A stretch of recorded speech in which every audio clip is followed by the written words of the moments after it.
चर्चा की मांग की बस। श्री इंदिरा हंग सुब्बा जी, श्री इंदिरा हंग सुब्बा। धन्यवाद सभापति जी। आज राष्ट्रपति जी की अभिभाषण पर धन्यवाद प्रस्ताव को समर्थन करने के लिए खड़ा हुआ हूँ। सिक्किम के ओर से सारे नवनिर्वाचित सदस्यों को हम बधाई देते हैं और सबसे पहले तो सिक्किम के जितने भी वोटर्स हैं, हम हृदय से उनका धन्यवाद करते हैं कि उन्होंने फिर एक बार इस सदन में सिक्किम और सिक्किम की जनता का बात को आगे रिप्रेजेंट करने के लिए मौका दिया है। जैसे राष्ट्रपति जी ने कहा कि ये 18वीं लोकसभा ऐतिहासिक है कि यह अमृत काल में भारत प्रवेश कर रहे हैं और ये 18वीं लोकसभा सिक्किम के लिए भी अत्यंत ऐतिहासिक है।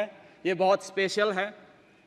2025 साल में सिक्किम इस भारत का अभिन्न अंग एक 22nd स्टेट के रूप में रहा 50 साल पूरा हो रहा है और हम एसकेएम पार्टी और हमारे सरकार इस स्वर्ण जयंती के अवसर पर हमारे राज्य सिक्किम को स्वर्णिम और समृद्ध बनाने की कमिटमेंट लेके आगे बढ़ रहे हैं।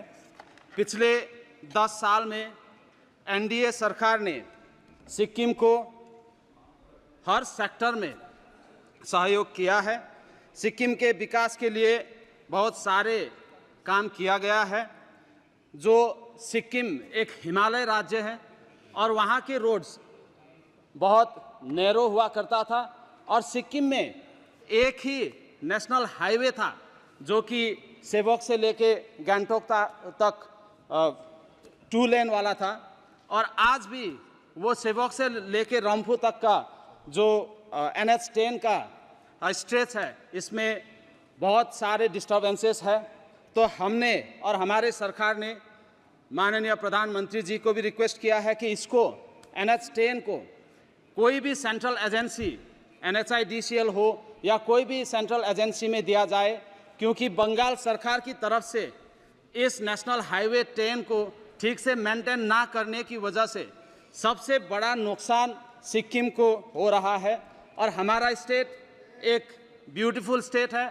आप सब कहीं हम सदस्यों ने सिक्किम में टूरिज़्म और घूमने के लिए आए होंगे और लास्ट 10 इयर्स में तो एनडीए सरकार बनने के बाद हमारे मंत्री लोग हर एक 3 महीने में, हर एक महीने में सिक्किम आ रहे हैं और सिक्किम एक बहुत ही पीसफुल स्टेट है।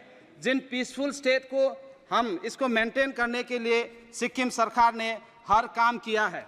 लेकिन रोड की जब बात आती है सभापति महोदय, हम आपके माध्यम से सरकार को ये बताना चाहते हैं कि हिमालयन रीजन में सिर्फ सिक्किम की ही बात नहीं, चाहे कोई भी हिमालयन रीजन हो, उस रीजन में टिपिकल इश्यूज रहते हैं और वहाँ पे ज़्यादातर 5 से 6 महीने तक तो मानसून चलता है और मानसून के चलते वहाँ पे इतना ज़्यादा लैंडस्लाइड्स होता है कि रोड डिस्टर्ब होना वो ऑब्वियस है।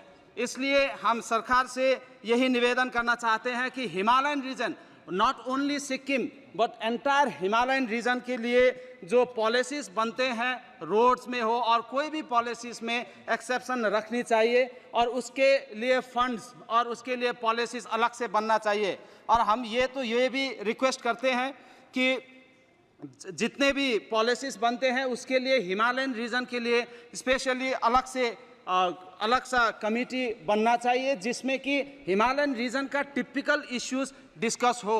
जैसे कि भारत इस 2047 तक में विकसित होने का जो प्रारंभ किया है, हम प्रधानमंत्री जी के साथ हैं, हम सरकार के साथ हैं, हम भी सिक्किम से कुछ करना चाहते हैं। तो सिक्किम हमेशा से पीसफुल स्टेट रहा है और पिछले दिनों में आपने देखा सभापति महोदय कि क्लाइमेट चेंज कितना विजिबल हो गया है और इस क्लाइमेट चेंज की वजह से सबसे ज़्यादा किसी को अगर असर हो रहा है तो हिमालयन रीजन्स को हो रहा है। कृपया और समाप्त हमने ग्रीनरी इतना ज्यादा बना के रखे हैं सिक्किम में। आपको बता दूं सभापति महोदय, थोड़ा सा टाइम देना चाहूंगा, थोड़ा सा 1-2 मिनट। बहुत से माननीय सदस्य हैं। इतना बताना चाहूंगा, आपका समय जितना है सभापति उससे अधिक मैंने दे दिया। आपको बता दूं कि मैं कृपया सेकंड एक मिनट में टर्म अपनी का बात हूं और पहली बार इतना टाइम मिला है सभापति महोदय। ये एक पॉइंट मैं कंप्लीट कर दूं, उसके बाद मैं कंक्लूड कर लूंगा।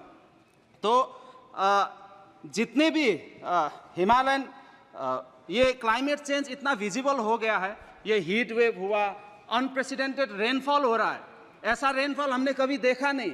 और सिक्किम में लास्ट ईयर इतना बड़ा फ्लड हुआ जिसका हमें एक्सपेक्टेशन था ही नहीं, और इसका रिपोर्ट हम पूरा बना के सरकार को दे भी चुके हैं और एनडीए सरकार हमें पूरा सहयोग कर रहे हैं इसमें। धन्यवाद। तो हम बहुत बहुत इतना चाहते हैं कि सिक्किम के लिए भी और हिमालयन रीजन के लिए अलग सा पॉलिसी बनाने का, डिस्कशन बनाने का एक कमेटी बनाया जाए, जिस कमेटी में हमारा टिपिकल इश्यूज हो और इस डिलिमिटेशन के साथ हमारे वुमेन एम्पावरमेंट को भी आगे बढ़ाया जाए। इसी के साथ मैं राष्ट्रपति जी का अभिभाषण का पूर्ण समर्थन करता हूं। Thank you so much. Shrimati Lovely Anand.